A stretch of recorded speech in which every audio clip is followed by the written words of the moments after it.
Bonjour à tous. Aujourd'hui, nous sommes le 30 août 2023. J'ai mis du temps pour réagir. Et puis, il faut dire que c'est des occupations au niveau professionnel. Et puis voilà, il y a plein de choses à gérer. Donc, c'est pour ça. Mais sinon, ça va, ça va. Renversement du régime de Ali Bongo comment dire ça, au Gabon. Ça s'est passé très vite. Mais je réfléchissais, je me disais, ça me paraît vraiment suspect. Vraiment, hein. Je devais faire des vidéos sur l'élection au Gabon, mais je vous dis, comme j'étais très occupé, donc je n'ai pas pu faire. Mais cela dit, j'ai noté et je vais donner mon point de vue sur ce qui se passe actuellement. Et je tiens à remercier le frère Keïta, un panafricain très convaincu. Voilà, c'est grâce à lui parce qu'il m'a transmis un lien là. Et finalement, c'est ce que je vais mettre avant de faire mon commentaire. Regardez. Bonjour à tous. Le peuple est en train de jubiler depuis ce matin et c'est une bonne chose. Mais ce que le peuple ne comprend pas, c'est que c'est un simulacre de coup d'État. C'est un coup d'État arrangé. Soyons intelligents. Ce qui se passe, c'est que il fallait que la France trouve une sortie honorable à Ali Bongo en permettant justement de préserver ses intérêts au Gabon. Si les élections étaient faites dans les normes, les résultats donnés dans les normes, et la victoire qui est revenue normalement en dos ça, la France devait perdre ses intérêts. Ce qu'il fallait faire, c'est justement donner des résultats, parce que c'est trop facile. Écoutez, les résultats ont été donnés à 4 heures du matin. Même pas 30 minutes après, je pense, on nous parle de coup d'État. Et comme par hasard, le fameux président réélu, qui serait réélu, n'est pas là, il est à l'étranger. Il y a eu un arrangement. Il y a eu un arrangement derrière, c'est trop facile.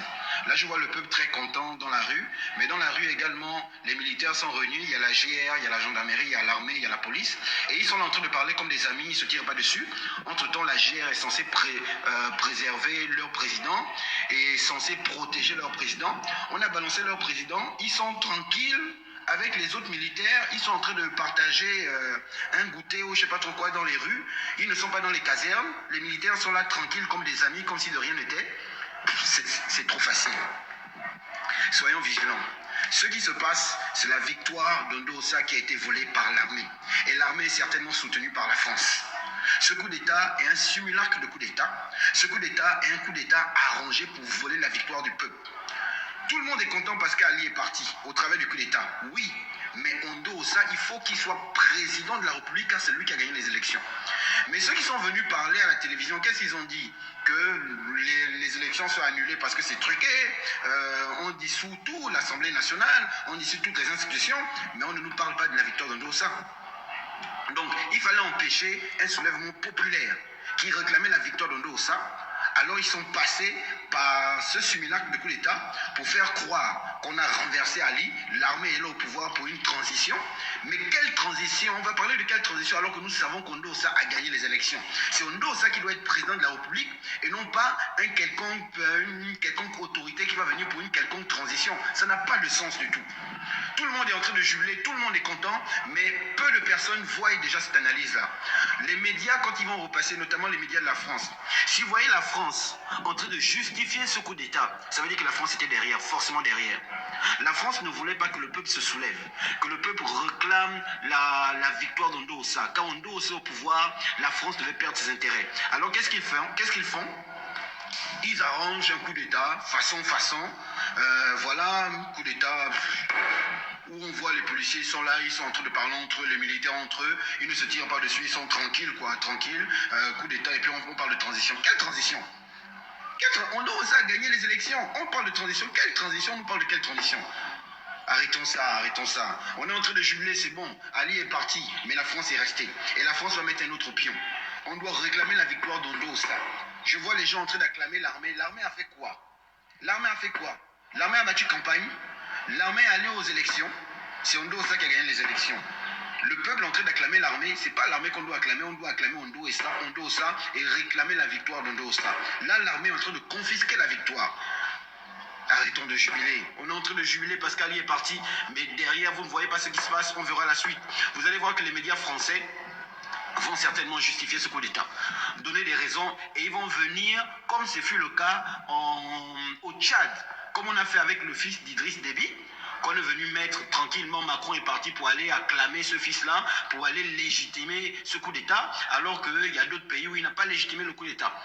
D'accord? Au Mali, ils n'ont pas légitimé le coup d'État. Ils ont refusé ce coup d'État-là. En Guinée, ils ont refusé. Au Burkina Faso, ils ont refusé. Au Niger, ils ont refusé. Mais si au Gabon, ils acceptent le coup d'État, comme ils ont accepté au Tchad, c'est la France qui est derrière parce qu'ils veulent voler la victoire du peuple et ils veulent toujours préserver leurs intérêts. Ce qui importe, c'est pas seulement qu'Ali parte, c'est que la France également parte. C'est ce qui est important. Les gens jubilent pour l'instant, mais on n'a pas compris le piège qui est derrière, on n'a pas compris le plan qui est derrière. Ouvrons nos esprits. J'espère que l'opposition va réclamer la victoire d'Ondossa, parce que c'est cette victoire qui doit être applaudie et non pas ce que les militaires sont en train de faire, ce semblant de coup d'État. C'est n'importe quoi.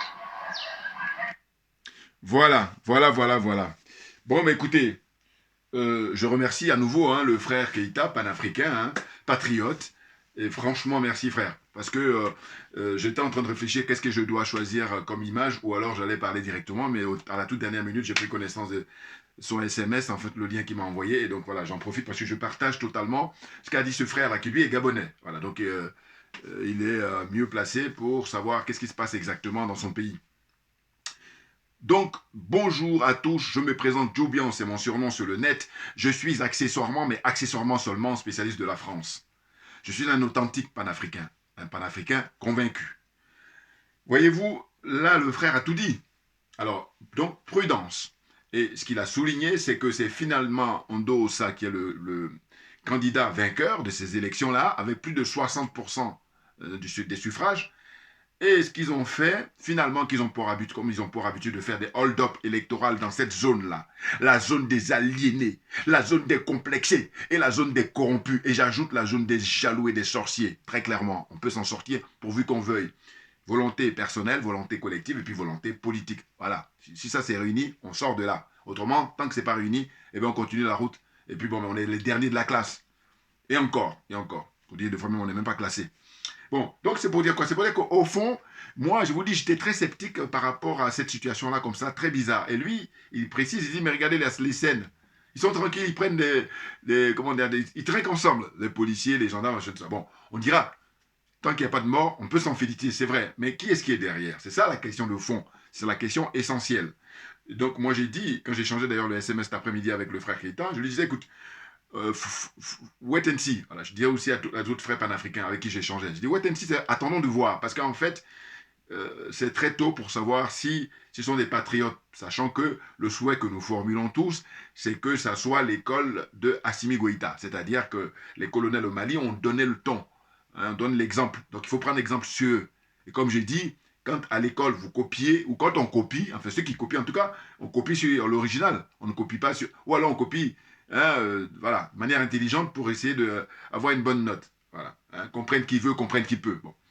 Donc là, en l'occurrence, ce dont il s'agit, c'est qu'il dit, mais on va s'en rendre compte très rapidement. Pourquoi? Parce qu'en réalité, les militaires qui ont pris le pouvoir là-bas au Gabon, on nous dit quoi? On nous dit même que c'est le cousin de Ali Bongo qui est le chef de la garde, comment dire, j'allais dire la garde républicaine, en fait, la garde rapprochée hein, du président Ali Bongo. Bon, mais il faut rappeler qu'Ali Bongo n'a jamais gagné d'élection au Congo, enfin au Congo, au Gabon. Mais il faut dire qu'en la matière, toujours pareil, dans cette zone-là, qui est-ce qui a gagné les élections régulièrement? Ils sont tous à faire un concours de hold-up électoral. Il faut bien préciser pourquoi. Et puis il faut insister. Parce que les autres, quand ils voient les militaires venir au pouvoir aujourd'hui, en 2020, au 21e siècle, en Afrique francophone là en particulier, ils parlent de coup d'État. Alors que moi, je n'utilise pas le coup d'État parce que je dis que c'est un abus de langage. Moi, je parlerai plutôt de révolution, parce que c'est de ça dont il s'agit en réalité. Alors, révolution, dès lors que ces militaires-là sont à la solde du peuple, rien que le peuple. Donc, je dis, ça, on va savoir ça très rapidement. Pourquoi? Parce qu'en fait, ceux qui ont pris le pouvoir, on va voir quelles sont leurs revendications. Les revendications, pour nous, les panafricains, hein, qui sont les plus importantes, il y en a beaucoup, hein, mais on met en avant, c'est faire partir d'abord toutes les bases militaires françaises, et Dieu seul sait si elles sont importantes au Gabon, hein. Je dis même, pour moi, je dis que le Gabon, c'est la Côte d'Ivoire en miniature, au point de vue de du jeu de la France-Afrique, c'est dans ce sens-là. Hein. Bon, euh, au fond, donc voilà, quelles seront les réclamations? Il faudrait que les jours qui viennent, ils demandent le départ donc, de toutes les bases militaires françaises au Gabon. Il faut qu'ils le fassent absolument. Et puis, pareil, le franc CFA doit suivre. Mais si il ne se prononce pas déjà pour demander le départ des bases militaires françaises et puis aussi de l'ambassade de France, tout ça, il faut les expulser. Pourquoi? Mais parce qu'au fond, depuis tout ce temps-là qu'ils détiennent ces pays, je vous dis, l'heure est venue de faire le bilan. Et je dis, ils font le bilan dans tous les domaines, mais il y a un domaine qu'ils ne font pas, c'est les relations que la France entretient avec les pays africains. Hein? C'est impressionnant. Et puis là, pour ne pas oublier, j'ai écouté en fait une interview là encore, à nouveau, de Bernard Lougan. Bon, je fais beaucoup d'efforts. Pourquoi? Parce que ces gens-là, vous savez, ce sont eux qui sont responsables du fait que le peuple français, mais il est paumé, mais quand je dis paumé, le mot est faible.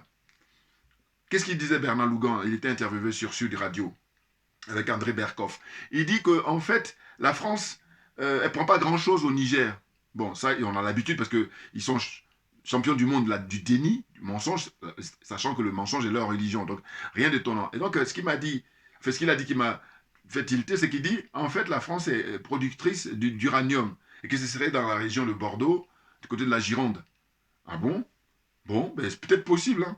Mais moi, comme j'adore la réflexion, qu'est-ce que je me dis quand je l'entends dire ça? Je dis, mais écoutez, si la France est producteur d'uranium, pourquoi alors aller faire comme ça le pillage au Niger, par exemple, Parce que dans tous les cas de figure, si la France est productrice, comme il dit, d'uranium, j'allais dire, elle est condamnable. Parce que si tu en as chez toi, pourquoi tu vas chercher? J'allais dire, circonstance aggravante, voilà, c'est ce que je vais dire. J'aime beaucoup cette formule-là. Circonstance aggravante parce que tu en as chez toi. À la limite, quand t'en as pas, on dit, bon, il a faim, il a la dalle, hein, c'est des miséreux, ils ont besoin de... Ça peut se comprendre d'une certaine façon, si on reste humain. Mais si t'en as, et puis tu vas prendre chez le voisin, et quand tu vas prendre chez le voisin, tu ne le payes même pas. Tu prends gratuit. Tu fais un braquage, voilà, c'est même pas prendre... C'est des braquages, parce que justement, les bases militaires servent à ça. Et là, les frères qui ne sont pas au courant, ou les sœurs qui ne sont pas au courant, je rappelle toujours que les bases militaires en Afrique, les bases militaires françaises et même étrangères, mais là, les Français qui nous intéressent, parce que ce sont eux qui sont colonisateurs pour les pays voilà, qui détiennent. Bon, donc, je dis ces bases-là servent à prendre en otage le peuple africain. Dans quelle langue Enfin, quand je dis dans quelle, je vais dire par là que ça me paraît tellement évident, mais c'est pas évident pour tout le monde. Mais ceux dont c'est pas évident, fermez-la, asseyez-vous, prenez des notes. Voilà, c'est ce qui m'embête toujours. Hein. Il y a des domaines, il y a des domaines où tu es bon dans un domaine, bon, on t'encourage et puis on te félicite. Oh, il y a des gens, en fait, ce qu'on dit là, parce que c'est une question de. Vous savez, comme au sport, ceux qui ont l'habitude de pratiquer la discipline, eh ben, ils n'ont pas de courbature, parce qu'ils sont à l'aise, hein, même limite sportif de haut niveau. Et quand tu n'es pas habitué, tu viens là, tu as plein de courbatures. Ils me font passer à ça. C'est-à-dire que c'est des trucs qui débarquent, des trucs qui ne comprennent pas toujours, et puis ils font le malin pour, comment dire, faire ce que j'appelle le nivellement par le bas. Et j'ai pas le temps. Voilà, il faut qu'on soit d'accord là-dessus. Je tiens à préciser ça toujours, c'est très important. Non, parce que les enjeux sont énormes et que par conséquent, il faut avoir compris, faut passer du temps à chercher, à faire des recherches, et tout ça pour essayer de comprendre un petit peu comment les choses se passent, et puis après, chercher à entamer les discussions. Oh là non, hein, limite, comme ils ne comprennent rien, ben, ils aimeraient bien que tout le monde ne comprenne rien. Voilà. C'est pour ça que je parle de jalousie et sorcellerie, vous pensez bien. Voilà. Donc c'est pour dire quoi? C'est pour dire qu'au fond, Bernard Lougan, pour revenir à ce monsieur qui il n'aime pas les Noirs, hein, alors lui, il n'est pas le seul. Mais par contre, quand je fais un championnat, je le mets en tête. Hein. Ah oui, pour les Français, je veux dire. Ah oui, oui, oui. Parce que quand je l'écoute parler, mais en moins de 2 minutes, je vois tout de suite, c'est plus fort que lui, ça le dépasse. Il n'aime pas les Noirs. Bernard Lougan, ah mais non, c'est terrible, hein. C'est terrible. C'est que lui, les Noirs, je dis, voilà, quand souvent je dis ça, je dis, ben, c'est des gens, voilà, qui sont restés dans l'esprit esclavagiste. C'est-à-dire que le Noir, s'ils sont de bonne humeur, eh ben, ils vont te considérer comme un grand enfant, ou alors comme, comment dire ça, un grand enfant, ou alors comme un handicapé lourd. Et quand tu es handicapé lourd, tu as besoin d'assistance. Hein, tu es mis sur tutelle. Voilà. Mais s'ils sont de mauvaise humeur, tu es un esclave et tu es pire que, le traitement qu'on t'inflige, c'est pire que ce qu'on fait à un animal. Comprenne qui veut, comprenne qui peut. Voilà, là aussi on avance. Voilà. Et donc là, ce Bernard Lougan, mais il ne change pas. Hein, mais bon, en même temps que je le regarde, je dis, mais pourquoi ces gens-là ne font jamais des débats avec des gens qui ont le même niveau qu'eux? D'une certaine façon, je pense toujours au professeur Gomez, Rekmi. Oui, oui, oui. Parce qu'il a rappelé, quelquefois, je me rappelle une interview de lui, le professeur Gomez avait dit, il devait avoir une confrontation, un débat avec lui, et Bernard Lougan s'est dégonflé. Au dernier moment, il dit qu'il est malade. Bon, ça peut arriver, mais sauf que si tu es malade là, quand tu es guéri, ben, tu demandes. Oh là non, non, non, en réalité, il a fui le débat. Voilà. Et du coup, il fait une espèce de monologue comme ça, où le journaliste qui l'interroge, bon, mais il lui raconte les salades, et du coup, qui est-ce qui est perdant? Mais c'est le peuple français. Sauf que comme on a l'heure d'Internet, comme on a l'heure des réseaux sociaux, on n'a pas le temps. Parce que ceux qui veulent bien s'informer, c'est une question de volonté, voilà, et d'honnêteté. Comme il y en a beaucoup qui sont très malhonnêtes, ils mettent la tête sous la couette, et puis voilà. Parce que c'est très lourd, je vous dis, l'héritage. L'héritage est très, très lourd. Mais nous, on est là, justement, comme on est des humains, des vrais, des authentiques, et bien on leur dit, asseyez-vous et prenez des notes.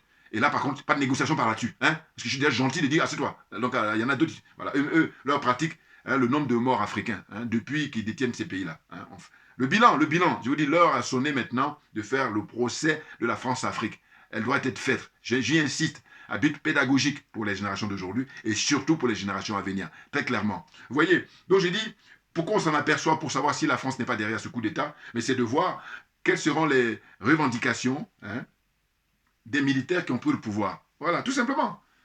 Hein, parce qu'on a eu l'exemple au Mali, avec les colonels au Mali, hein, dirigé par le président Assimi Goïta. On a l'exemple avec le frère, le capitaine Ibrahim Traoré au Burkina Faso. Voilà. Et puis maintenant, au Niger, voilà, eux, j'appelle ça, ils sont en cours accéléré. Voilà. C'est-à-dire en peu de temps, voilà, ils demandent l'expulsion de, comment on appelle ça, l'ambassadeur de France. Et la France, comme d'habitude, comme elle est chez elle, et c'est ça le paradoxe, parce qu'en temps normal, quand tu discutes avec eux, ils disent non, non, non, nous ne sommes pour rien et tout. Mais là, on a les faits, là, c'est la pratique.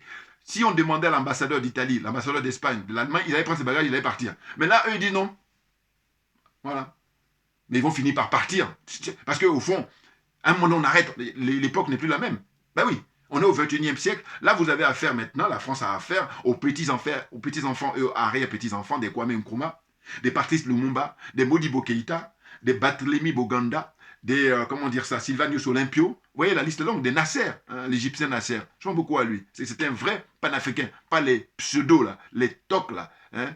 Voilà, pas Coty, là. Non, non, non. Voilà, moi je cite toujours les vrais, les authentiques. Respect, respect. Voilà. Donc, c'est pour ça que, au fond, je vous dis, je réfléchissais depuis qu'on a eu l'information comme quand au Gabon, il y a les militaires qui ont pris le pouvoir et tout. J'ai dit, mais faut attendre de voir, voilà. Faut attendre de voir. C'est très, très important. Voyez-vous. Et le frère, je vous dis, je partage son point de vue parce qu'il a dit, c'est pour empêcher que le peuple descende dans la rue, hein, pour vomir le règne de, comment on appelle ça, de la famille Bongo. Et je dois dire que moi, j'ai une certaine sympathie, je vais surprendre plus d'un, hein, mais c'est une question d'argument. J'ai une certaine sympathie pour Ali Bongo. Je vais vous dire pourquoi. En fait, Ali Bongo, c'est un garçon sympathique. Je ne le connais pas du tout. Hein. Je ne l'ai même pas vu vis-à-vis déjà. Je ne l'ai jamais vu en vrai. Voilà. Pour vous dire. Je me contente simplement des images comme la plupart des gens. Voilà. Je le vois à la télévision. Voilà. Et donc, comment dire ça, quand je l'observe avec ce qu'il a pu poser comme acte et tout, j'ai une certaine sympathie. Surtout, ça s'est renforcé là quand on lui a infligé l'AVC là qu'il a eu. Pour moi, l'AVC est quelque chose qui est fabriqué. Et là aussi, pareil, j'assume. Parce que je dis, je n'ai pas ce complexe-là, des aliénés, des complexés qui, eux, vont faire des salamalek pour parler de complot. Et donc, je fais le rappel, je dis, les complots sont inhérents aux relations humaines. Les petits, les moyens et les grands complots. Et eux, ils sont dans les grands complots. C'est pour ça qu'ils payent des gens 24 heures sur 24 pour justement organiser, orchestrer tous ces complots-là. Voilà. Et donc, quand on ne sait pas, on s'assoit, on prend des notes. Voilà, faut être fair play. Voilà, c'est fatigant, mais j'ai pas le temps. Hein. Je rappelle, c'est tout assez important pour moi. Je dis que quand j'ai affaire à quelqu'un qui est de bonne foi, voilà, je vais bien passer du temps. Voilà, parce que, évidemment, nul n'a la science infuse, tout naturellement. Voilà. Mais par contre, je dis, comme il y a des domaines, il y a l'architecture, il y a la médecine, il y a le droit, il y a l'économie, il y a même boulangerie, coordonnée, tout ce que vous voulez. Voilà. Chacun de nous, la nature nous a doté d'une énergie qui nous est propre. Et cette énergie-là, je la qualifie de génie. Donc je dis, tout être humain est un génie. Simplement, il faut qu'il y ait des conditions favorables. C'est tout.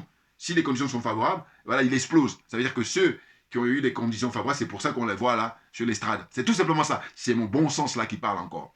Bouya, on est très très bon, voilà, Dieu se le sait. Voilà. Donc, pour poursuivre, c'est quoi? J'ai pris quelques notes pour des rappels, j'allais dire des bases, hein, à savoir que le Gabon, c'est un pays qui est très très riche. Alors, il faut que je termine, parce que j'allais oublier. Toujours fil conducteur.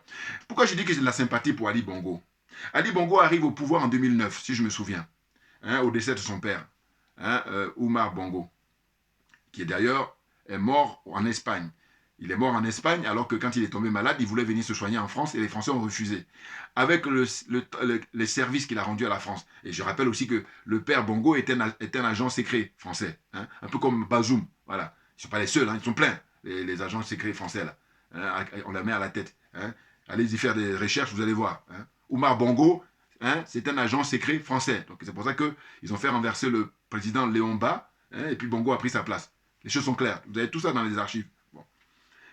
Donc, pour revenir au fils, eh ben, il prend le pouvoir, il fait un premier mandat, et en l'observant, je dois dire que c'est à partir du deuxième mandat que les choses commencent à basculer, ou même vers la fin du premier mandat. Parce qu'eux, ils commençaient à s'exprimer librement, alors que le père était soumis, donc c'était la France qui décidait de tout, de A à Z. Et lui, il faisait simplement en apparence faire le malin, alors que Ouma Bongo décidait de rien du tout. Or, le fils Ali Bongo, lui, venait, et puis, étant beaucoup plus jeune, il veut vivre avec son époque, et donc il a commencé à dire les choses, et puis à essayer de diversifier, si vous voulez, les partenariats. Ce que la France refuse à ces pays-là, les pays de la zone CFA. Hein. Toujours pas oublier les accords coloniaux. Les 11 accords. Et d'ailleurs, j'ai vu aussi pareil, pour ne pas oublier, l'émission sur NCI avec Ali Diarasouba, récemment, le dimanche dernier. Et qu'est-ce qu'ils ont fait? Ils ont parlé justement des 11 accords coloniaux.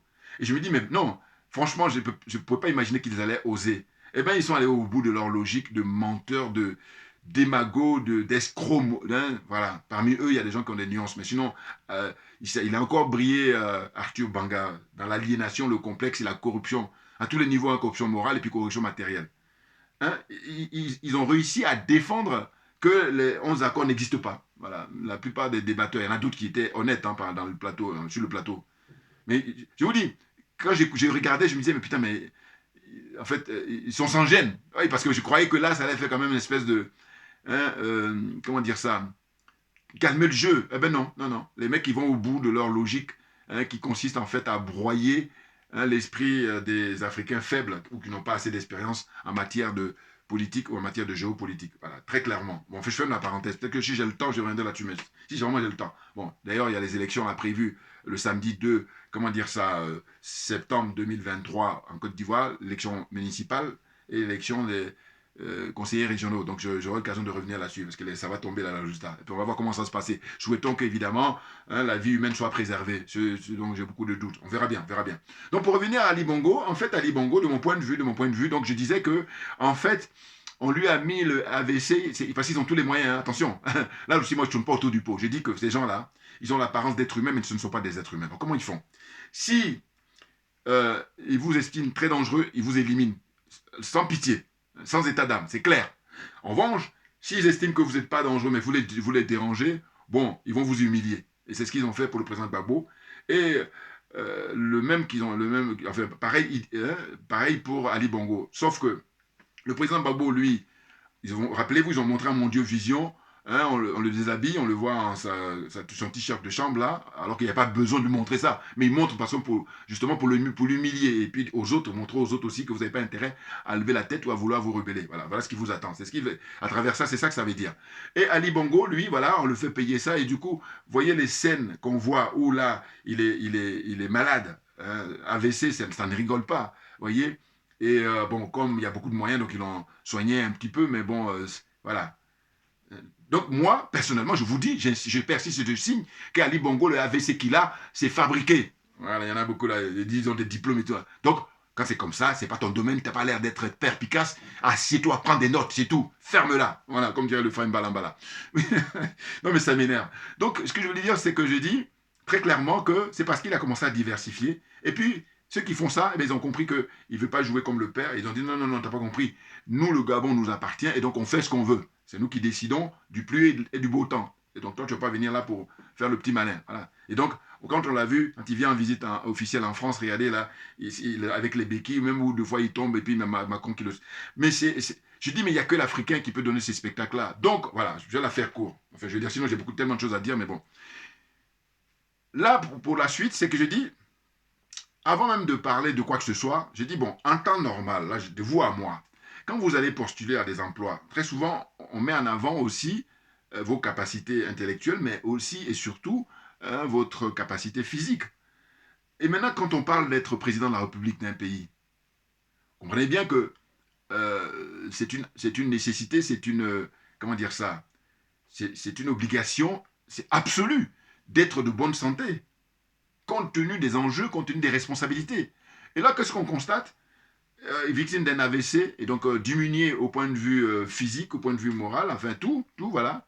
Et donc il a plus ses capacités pour diriger un pays. On parle de diriger un pays, on ne parle pas de, comment dire, diriger, je ne sais pas moi, hein, vous voyez ce que je veux dire? C'est clair là. Donc je dis, bon, sans même parler de toute autre chose, c'est de dire que compte tenu du fait que là, il n'est pas en bonne santé, il devrait même plus se présenter. Mais comme c'est pas lui qui dirige, c'est la France qui dirige, voilà. Donc on l'humilie, on le met là, on fait croire, et c'est ce que disait le frère tout à l'heure quand il a dit non, en réalité, la France ne voulait pas que le peuple se lève pour revendiquer la victoire de l'opposant, qui a gagné à plus de 60%, si ce n'est même pas 80%. Voilà, parce qu'il a eu la chance d'avoir le soutien d'un bon nombre, je crois, d'opposants là-bas. Donc c'est lui qui était le représentant de l'opposition, d'une certaine façon. Voilà. Et là, ils sont tellement minables que des vieilles recettes. Alors je vais vous dire, quand on a vu que l'élection, c'était le samedi, samedi 26, c'est ça, eh bien, je crois que c'était à la veille ou c'était le jour même, coupure d'Internet, coupure des réseaux sociaux au Gabon. Et puis, qu'est-ce qu'il a fait encore couvre-feu, voilà, couvre-feu. Moi, quand j'ai vu ça dans les infos, je me suis dit quoi? Je me suis dit, imaginez un seul instant ce qui s'est passé au Gabon, si c'était au Mali avec les colonels, si c'était au Burkina Faso avec le capitaine, ou au Niger là prochainement. Que diraient ceux qui ont l'apparence d'être humains là, Parce que là, il y a eu, comment dire ça, le référendum qui a été organisé au Mali avec beaucoup d'élégance. Il n'y a pas eu de couvre-feu, il n'y a pas eu de coupure d'Internet, les choses sont passées régulièrement. Vous voyez? Mais même malgré ça, ils trouvent le moyen de critiquer. Bon, maintenant, comme on sait quel est leur problème, on n'a pas le temps. On est d'accord là-dessus. Voilà, parce que comme j'ai dit, j'ai pour l'habitude de dire, ceux qui sont malhonnêtes, et eux, ils sont profondément malhonnêtes. Là, le mensonge étant leur religion, on ne peut rien pour eux. C'est terminé définitivement. Et on n'a pas le temps parce qu'il y a eu beaucoup de morts, et donc rien ne justifie tous les morts africains depuis des siècles. Pour moi, les choses sont claires. C'est pour ça que je dis, j'ai pas le temps. Voilà, on avance, on avance. Et on doit avancer très rapidement parce qu'on a suffisamment de moyens, on a suffisamment de preuves, on a suffisamment de recul. Donc, pourquoi on perdra du temps? Voilà. Vous comprenez? Donc, pour avancer, c'est pour dire qu'au fond, on est dans cette situation-là où le Gabon, si jamais les militaires au pouvoir aujourd'hui commencent à faire les revendications comme au Mali, comme au Burkina, on peut leur accorder du crédit. Quand bien même ce serait la victoire de l'opposant, en fait, j'allais dire que, évidemment, si on est honnête, c'est à lui que lui revient. Voilà, sinon c'est trop facile de voler la victoire. Vous voyez? Mais si par contre les militaires commencent à dire, bon voilà, on va réécrire l'histoire de ce pays, parce que pendant combien 55 ans, plus de 55 ans, ça a été la famille Bongo qui a fait la bamboula. Ils ont fait n'importe quoi. Bunga bunga, comme dit le premier ministre Silvio Berlusconi. Bon, voilà, la vie est belle et puis bon, mais n'importe quoi. Et puis d'ailleurs, le frère Keïta m'a envoyé des images là, pareil, où ils sont allés fouiller chez un des personnalités là, ils ont des valises d'argent. Écoutez, à un moment donné, je dis pincez-moi pour savoir si on est dans le même, enfin, si on a la même planète avec ces gens-là. C'est impressionnant. Des valises d'argent, mais à ne pas en finir. Mais cet argent-là qui est entreposé chez eux, limite même deux fois, il y a plus d'argent chez eux qu'à la banque centrale du pays. Mais je ne peux même pas me mots parce que quand on voit ça, mais à côté de ça, il y a des gens qui n'ont pas à manger, n'ont pas à se soigner, qui n'ont pas à s'éduquer. Mais quand je dis que les gens n'ont... Enfin, vous savez, quand je dis souvent, ces gens ont l'apparence d'être humains, mais là, c'est ce que j'appelle le côté pratique. C'est la pratique, là. Quand je vois ces images-là, qui circulent sur Internet, hein, et j'ai même écrit au frère Keïta en lui disant, écoute frère, malheureusement, dans cette zone-là, le cas du Gabon, c'est monnaie courante dans tous ces pays-là. Parce qu'il n'y a aucune règle. On nous fait croire qu'il y a la démocratie, mais non. C'est des hold-up permanents quand il y a les élections. Hold-up au Sénégal, c'était le frère Ousmane Sonko que je salue, un homme très très digne. Je ferai des vidéos aussi pour lui rendre hommage dans les jours qui viennent. C'est un homme respectable parce que je vous dis, dites-moi, en Afrique, vous pouvez compter combien de personnes qui font grève de la faim? Dites-moi, de vous à moi, entre Africains. Voilà, donc on se calme, on respecte des gens comme ça, parce qu'il n'y en a pas beaucoup. C'est pas les... Alors, quand c'est grand, j'ai dit, mais est-ce que vous imaginez Macky Sall s'il était à la place d'Ousmane Sonko? Macky Sall, vous le voyez faire une grève de la faim? Oh, voilà, donc vous avez compris. Voilà. Mais je reviendrai là-dessus prochainement. Bon.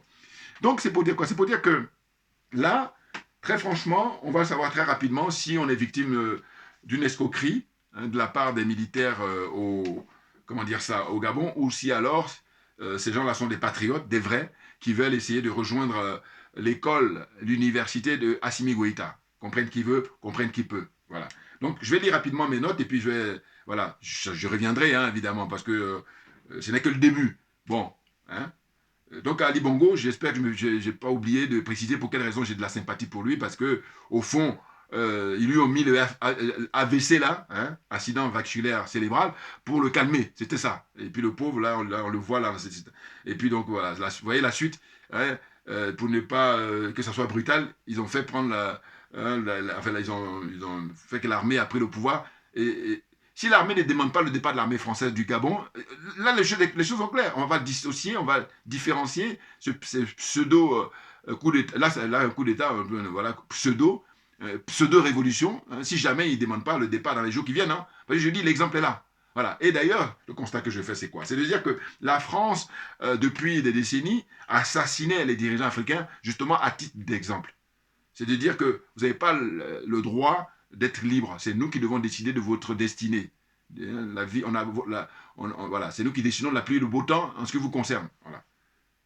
Maintenant, comme il y a la succession des générations, donc j'en reviens toujours à la célèbre phrase de, comment dire, Frantz Fanon, un grand monsieur, très grand monsieur. Hein.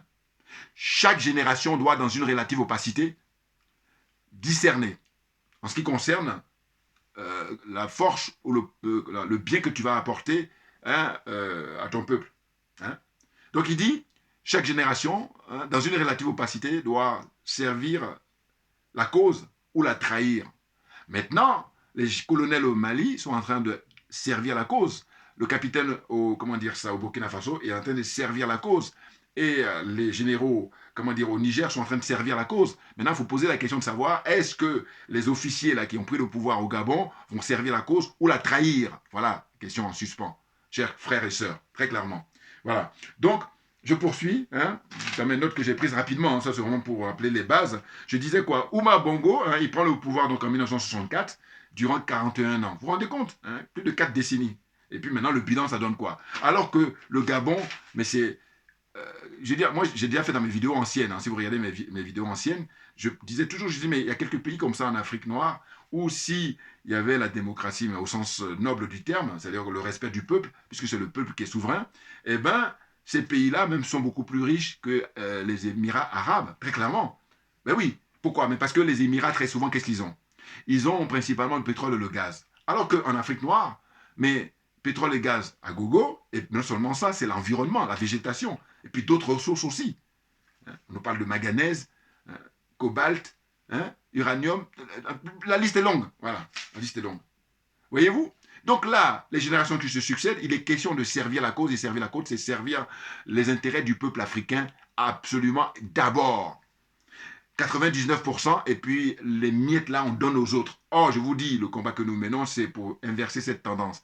C'est pour déconstruire complètement cette escroquerie qui a consisté à mettre dans la tête des Africains qu'ils sont, demandeurs. Voilà, ils sont dans le besoin. Alors que non, c'est le contraire. Comprenez? Voilà. Donc, j'ai dit, le Gabon, mais pays éminemment riche, et les Gabonais, hein, ce sont des millionnaires potentiellement. Pour ne même pas dire milliardaires. Mais millionnaire, c'est sûr. Millionnaire, c'est sûr. Mais le paradoxe, c'est que non, non, non. Il y a une ultra-minorité, voilà, qui s'est accaparée, et ils ont des miettes comparativement aux multinationales françaises. Très clairement. Voilà. C'est là où le bas blesse. C'est là où le peuple, il est le dindon de la farce. Et là, le mot est encore faible, l'expression est faible. Vous comprenez? C'est impressionnant. C'est impressionnant. Donc, je cite le Gabon, le Congo-Brazzaville, Guinée équatoriale. Encore que Guinée équatoriale, je crois qu'on les compare souvent. Je crois que lui, voilà, il a 10 voilà, sur 20. Alors que Congo-Brazzaville avait que l'autre patron, la franc-maçonnerie en Afrique. Vous voyez de qui je veux parler, Sassou Nguesso. Voilà. Eh bien, pareil, ils ont du pétrole, ils ne sont pas nombreux. Eh bien, qu'est-ce que ça donne? Que dalle, rien. La pauvreté absolue. Un ringard, il est ringard ce monsieur quand je l'observe à chaque fois. Plus ringard que Sassou Nguesso, tu meurs. Enfin bon, bref. Donc, ces pays-là où ils ne sont pas nombreux, qui ont du pétrole à gogo, normalement, ils devraient être, tous les citoyens sont millionnaires. Et que, tranquille, hein, on vit dans la quiétude, on vit dans l'aisance totale, le bien-être. Voilà. Et non, ce n'est pas le cas. Mais on se bat, justement, nous les panafricains, on va en arriver, évidemment, très clairement. Donc la suite. Ali Bongo prend le pouvoir en 2009, au décès de son père. Il est au pouvoir depuis 14 ans. Vous vous rendez compte? Alors, quand on fait le cumul, c'est-à-dire on fait les 41 ans de son père et 14 ans de police, donc ça fait au total plus de 55 ans au pouvoir. Voilà. Donc, il a décidé, là, en 2023, de briguer un troisième mandat d'une certaine façon. Bon, lui, dans sa constitution, il n'a pas de limitation. Mais le problème, il est que, je vous dis, sans même parler de droit ou pas droit, c'est la santé. Il n'était pas en forme, il est malade. Donc là, quand c'est comme ça, il va se reposer et puis se soigner. Parce qu'il a 64 ans, donc il n'est pas aussi âgé que ça, surtout en 2023. Vous comprenez? Bon, la suite. Donc, il a été victime d'un AVC, comme j'ai dit, en 2018. Alors, donc, je dis encore que le Gabon compte près de 2,5 millions d'habitants. Vous vous rendez compte? Voilà, avec une superficie de 268 000 km². Voilà. Un petit pays, mais sauf qu'eux, ils sont très très riches. Ils ne sont pas nombreux. C'est surtout de ne pas être nombreux, voilà, qui est intéressant. Si vous jouez, pareil, là, vous prenez au sens d'une famille. Mais vous avez deux familles. Une famille composée de 10 personnes et puis une famille composée de 5 personnes. Ben, vous êtes d'accord que si vous leur donnez le même montant, celui qui a 5 personnes, ils sont beaucoup plus riches. Très clairement. Bon, là encore, pareil, j'enfonce une porte ouverte, mais c'est parce qu'il y a des frères qui n'arrivent même pas à cette logique-là à la comprendre. Voilà. Désolé, désolé. Bon. 42% de la population vit avec moins de 2500 francs CFA. Vous vous rendez compte? Avec tout ce que j'ai raconté tout à l'heure, hein, là, pourtant, comment on appelle ça, le règne de Oumar Bongo et son fils, 42% de la population vit avec moins de 2500 francs CFA par jour. Si on dit insulter l'intelligence des Africains, bon, trouvez encore plus fort, parce que là, c'est faible hein, que de dire ça. 54% hein, de la population a moins de 25 ans. Voilà. Autant dire que c'est vraiment une force, comme toute l'Afrique en général d'ailleurs. 54%, voire plus, hein, ils ont moins de 25 ans. Donc c'est une force énorme, puisque quand on parle de richesse d'un pays, c'est d'abord la richesse humaine, puis après viennent les autres ressources, tout naturellement. La famille Bongo est au pouvoir, je l'ai rappelé tout à l'heure, depuis plus de 55 ans. Donc, un Gabonais sur deux a 20 ans. Voilà. Encore pareil dans les statistiques que j'ai glanées sur Internet. Il y a trois présidents qui se sont succédés hein, depuis pseudo-indépendance. Donc, il y a eu Léon Mba de 1961 à 1967. Lui, je suis sûr qu'ils l'ont éliminé aussi. Et très clairement, ah bah oui, parce que justement, eux, ils ont l'agenda de tout le monde, hein, puisque ce sont eux qui veulent toujours continuer à faire la pluie et le beau temps. Donc, vous comprenez que, voilà, quand il y a quelqu'un dont ils n'ont plus envie qu'il soit assuré, on le dégage. Donc, Léon Bas, moi, à mon avis, ils l'ont éliminé aussi. Allez, je ne me gêne pas. Hein. Ensuite, Ouma Bongo lui-même, voilà, qui est lui un agent secret français, très clairement. Lui, il le remplace. Et d'ailleurs, ils ont éliminé Léon Bas pour mettre Ouma Bongo. Voilà, ça, c'est mon point de vue. Et en 2009, il y a son fils qui arrive à son décès, et Ali Bongo, lui, il a été réélu en 2016. Réélu, non. En réalité, il n'a jamais gagné d'élection. Si les élections s'étaient organisées dans la transparence qui s'impose, voilà, c'est aux oubliettes. Mais comme il est dans une tradition du hold-up électoral dans cette zone-là, bon, mais voilà, à la limite, là, dans la matière, il n'est pas original. Il n'y a pas d'originalité. Alors, là encore, c'est vraiment terrible, c'est quand ils parlent de bien mal acquis. Vous savez, les Français, alors, mais c'est terrible, hein. Ils pillent le pays, ils pillent les pays, et puis par-dessus le marché, pour l'humiliation, parce que ça, ils adorent ça, et bien ils poursuivent les présidents Sassou Nguesso, les présidents Oumar Bongo et compagnie, et puis tout ça, Nguema, tout ça, et puis ils disent, bon voilà, bien mal acquis. Alors, quand les multinationales là-bas en Afrique, ils ne payent pas d'impôts, ils ne payent pas les taxes, ils ne payent rien du tout. Là, c'est bien acquis. Les biens, ils sont bien acquis. Non, non, je vous dis, tout le monde doit rentrer, quand je dis tout le monde, attention, beaucoup de gens doivent rentrer en psychiatrie, parce que pour moi, comme je suis un être humain, c'est ce que je vais faire, si j'avais les moyens. Ah oui, c'est les moyens qui me manquent. Sinon, je dis, allez, je donne les moyens pour qu'on les soigne. J'ai besoin d'être soigné, attendez. Qu'est-ce que vous, avec tout ce que je suis en train de dire là, qu'est-ce que vous voulez dire de plus? Moi, je vais bien. Allez, toujours les commentaires, s'il vous plaît. Ah là là là là, mais c'est dingue.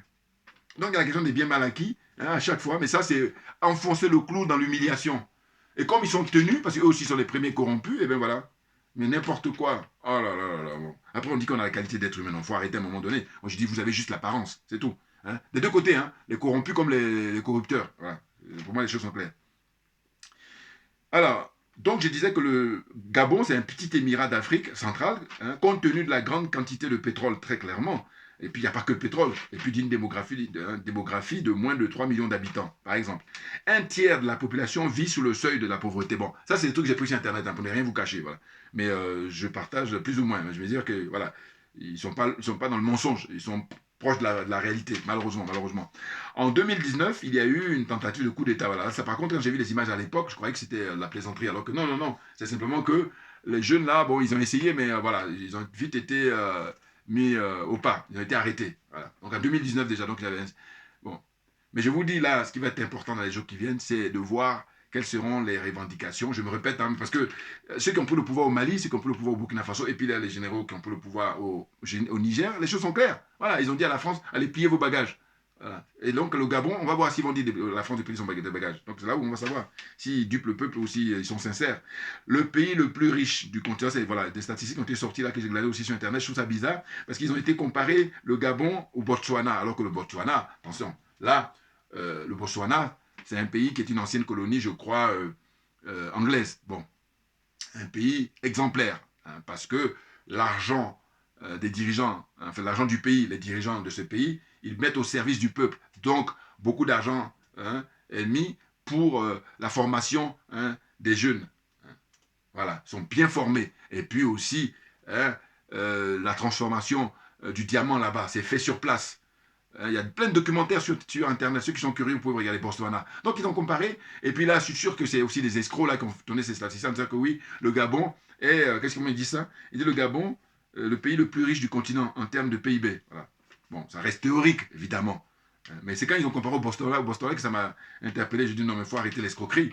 Parce qu'en fait, vous dites ça, maintenant quand on rentre, vas-y là, ça c'est la théorie, maintenant la pratique, quand on donne, quelles sont les universités au Gabon, et puis quelles sont les universités, comment dire ça, au Botswana, c'est en sachant que le Botswana n'a pas de franc CFA, ils ont leur propre monnaie. Voilà, donc franchement, il faut arrêter de vraiment insulter l'intelligence de l'Africain. Ils continuent, mais c'est nous maintenant de leur donner des leçons, de leur faire comprendre comment c'est terminé, l'Afrique à papa, voilà, c'est terminé. Là maintenant, ce sont les Africains eux-mêmes qui vont prendre leur destinée en main, très clairement, et nous, on œuvre pour ça. Il n'y a pas de doute, il n'y a pas d'hésitation. Les choses sont claires. Ah oui. Voilà. Donc je termine là en disant que toutes ces informations-là, ça date de 2022. Ils disent n'importe quoi. Enfin bon, bref. Voilà, chers camarades, chers amis, chers frères et sœurs, je voulais donner là rapidement mon point de vue sur ce qui se passe au Gabon. On est tous dans attente de voir. Et puis l'espoir qu'on formule, évidemment. La logique voudrait qu'on donne la victoire à l'opposant, mais ils ne le feront pas. Mais j'ai dit, bon, ce qui va être grave, c'est pas ça. Ce qui va être grave, c'est le fait qu'il soit là pour juste enlever Ali Bongo et puis continuer la France-Afrique. Voilà. Et c'est là où on ne va pas les lâcher d'une ficelle, j'allais dire. Voilà. Comprenne qui peut, comprenne qui veut. Merci à vous tous pour votre attention. Et puis à très bientôt. Et comme j'ai pour l'habitude de dire, on lâche rien, mais parce que c'est nous qui avons raison. Très clairement.